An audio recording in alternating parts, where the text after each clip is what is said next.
Hey guys, welcome back to my channel. Today I want to be talking about just addiction in general.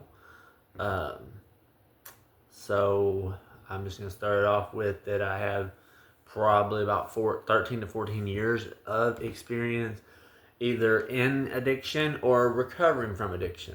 So speak of the devil with a nicotine vape, but um, my journey started, uh, pretty early, 16, 17. Started with alcohol. That's actually my drug of choice because I'm a really high strung person, really anxious, have general anxiety disorder, bipolar 1 disorder, and depression, especially major depressive disorder.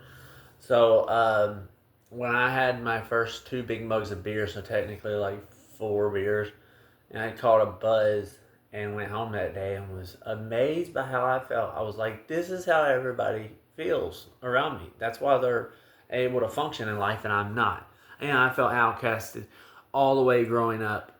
Um, I was the weird kid, the shy kid, the little kid. So when I drank, I felt better. I was more relaxed. I had more confidence. Um, and I started drinking. Had some run-ins with the law. Had a DUI by the time I was 18. And by the time I turned 21, you know how most people turn 21 and they go drink on their birthday. I was full blown addiction. I had to hide to my parents and my family the fact that I was drunk on my 21st birthday. I mean, that's insane. Um, I drank for over a decade. I've used pretty much every substance except meth and heroin, but I have done amphetamines. I have done opioids and opiates. Big difference there. Opioids are synthetic, and opiates are come derived from opium. But so I've psychedelics. I've tried stimulants. I've tried. So I've tried it all. But alcohol and benzodiazepines and any kind of downer really was up my alley. Barbiturates were up my alley. And the thing about addiction is it doesn't start bad. If it started bad, nobody would be. People would flee and run from it and tell people like, "Gosh, this is bad." But over the course of weeks, months, and even years, you find at first it's fun, man. Like, I remember drinking with buddies and just having some of the best times of my life. In fact, I'm over 20 months, going on probably 21 months of sobriety from alcohol. Uh, that Man, my brain likes to remind me of those instances. So how addiction works is at first it introduces you to this feeling that's better than life itself, and it's easy for somebody especially like me with mental health issues that were left undiagnosed and untreated for most of my life because I've had anxiety since a little kid, an anxious person, high strung, high energy, just automatically out of bed, even if I'm tired. Um, that I immediately became obsessed with it. I needed to drink all the time. It started where it was like after work, I'd meet up with people and drink, and then it was to the point where I had to come to work drunk, and that was real bad. So lost a lot of jobs, went through a lot of failed relationships. But at first it was beautiful, and then you learn that withdrawal is real. Anybody that's experienced addiction, you drink for several days in a row, you take pills several days in a row, you smoke this several days in a row, weed, whatever it is, and weed's not. It's don't get me wrong, it's super addictive, but I mean it's not dangerous to come off of. But anyways, so people get on this stuff and they're having a good time, and all of a sudden it's time to get serious, it's time to stop, and you're unable to. I was always the person that when I did drink around other people, I drank everything in the fridge, everything that people had, I drank. I found out other people, they'd party and they'd get drunk or get high too, but I did it until everything was gone, and then I would still need more. And I'd wake up the next day, I need more. So if you're there, sitting there watching it, you're like, I'm that person. You're not alone. I want to first off say that I'm not condemning nobody who's been through addiction. The people that haven't been through addiction do not understand, because now there becomes, along with withdrawal, an obsession with the drug of choice or drugs of choice. Drugs you do, because most people are in poly addiction or addiction where they'll abuse pretty much anything they can get their hands on. So, I've had a divorce. Sharing a couple of the things I've been through. 7 overdoses. 2, I was placed on life support, so I'm pretty much a walking miracle, some would say. And I'm thankful to be alive, but I still struggle. You think, after almost 2 years of sobriety, you would still struggle? Yes, I've worked the 12 steps. I've done other things. I've tried using coping mechanisms, meditation, different things. Sometimes it don't always work, especially for somebody with mental health conditions, bipolar. I have mixed states, but I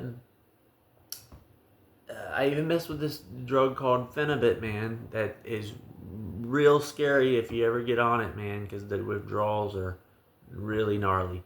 But you become obsessed to the point that you will literally trade anything for it. I remember in 2021, right before I met my second wife, and she'll be my wife for the rest of my life, because I'm not going through that again. But it took meeting my wife and her seeing me go through a binge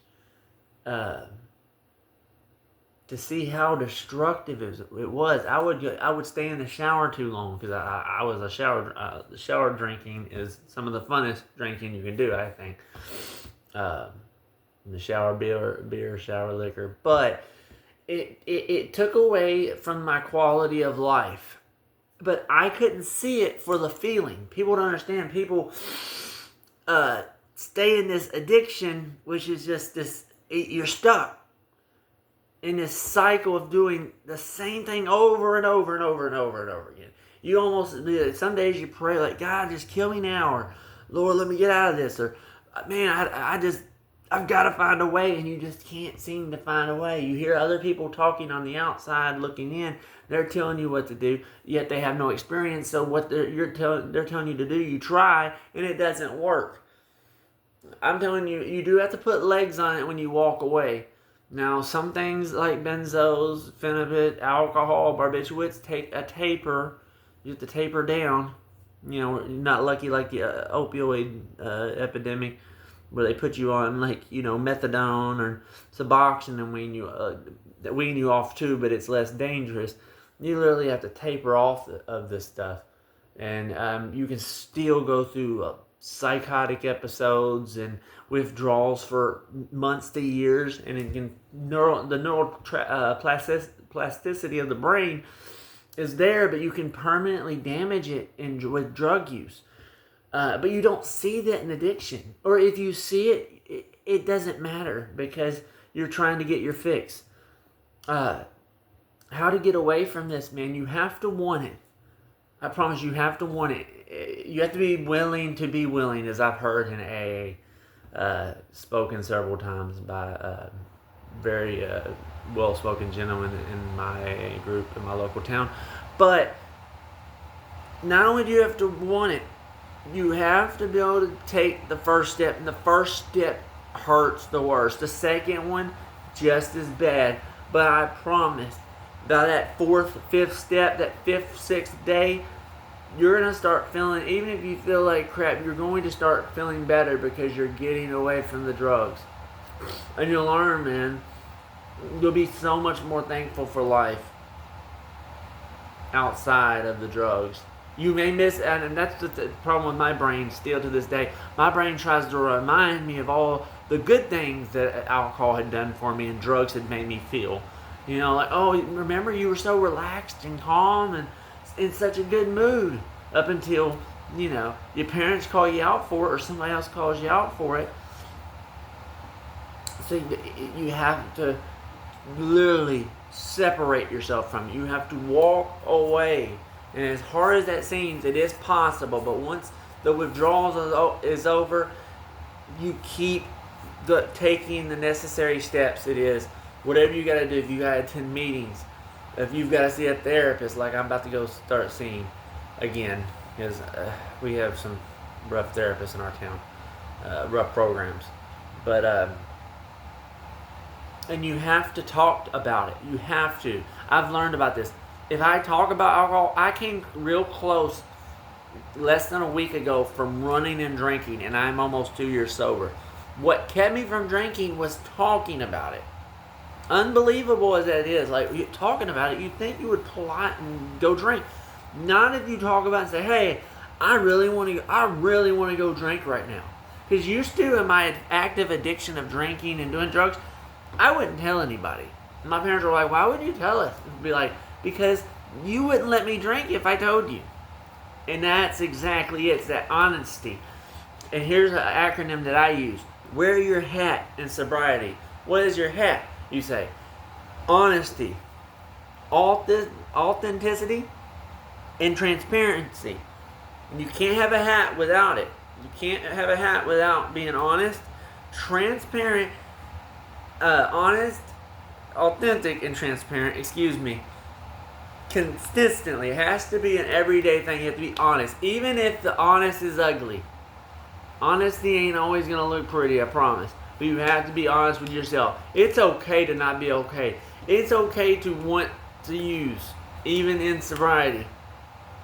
It's to talk about it. That's what happened with the AA group, man. That's how it was started. It was sharing the good news that, hey, we've been able to quit by talking about it with other like-minded people, because people like us, we don't want to hear from people, advice from people that haven't been through the road of addiction, because they don't understand. It's crazy, it's another language to them.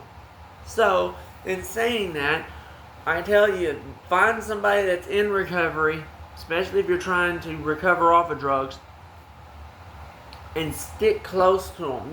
Don't just pick the first person at an AA meeting. Find somebody you mesh well with and speak with them and talk about it, man. Because it's okay, like I said, to want to use. I understand it. I've been there, man. And I have failed so many times. I've been sober this long, fail, sober this long, fail, sober this long, fail, and then be in active addiction for a while. I'm telling you, man. Especially if you've had any length of time and you've messed up, do not give up hope.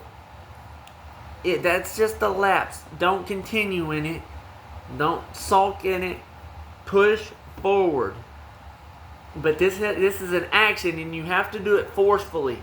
Your brain is not going to want to do it. I promise. I've been there. It is not going to want to do it. You have to willfully walk in it. Willfully. That means I may not want to do it, but I have to willfully walk in this, because I know that it's going to ruin my life if I don't stop. You see. Another thing real quick. I'm an artist and an author. If you watch my channel regularly, I'm starting to try to put more videos out there and be active on YouTube, because I want to be well known. I want my books to go viral. My dream is to be a writer, man.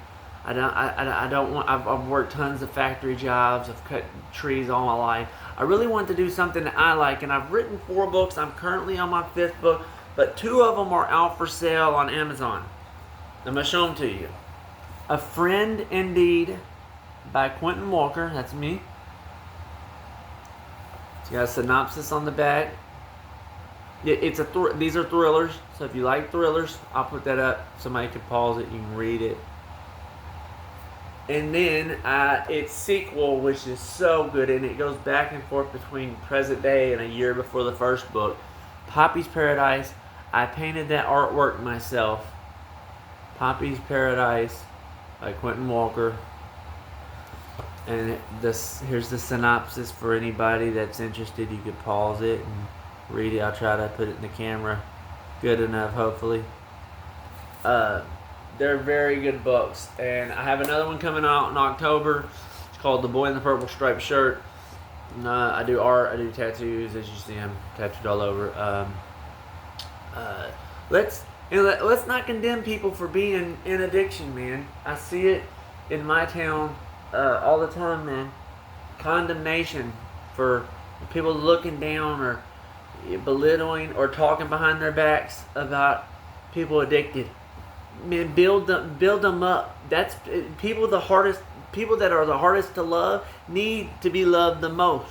Why? Because they're in such a dark place where other people are in sunshine and rainbows. These people are experiencing darkness, man.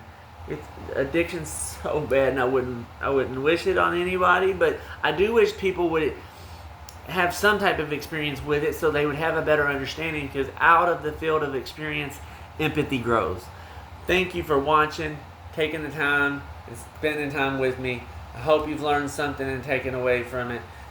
You can do it. Do not give up. Do not give up. I promise. If anybody out there should have been dead, it should have given up, it should have been me. But I am still here today. So I love you guys. Man, if nobody's told you they love you today, I love you. I care about you. I promise. You can find me on Facebook, Quinton Walker. You can find me on Instagram, Quinton, Quinton T Walker, Walker. DM me, message me, talk to me, man. I love feedback from fans and listeners. Everybody, we can talk. I'm telling you, man, there's a better life out there. And I'm not perfect, man. I still struggle with things. But I'm telling you, I'm happy I'm not drunk and hungover this morning. Peace out. Have a good day.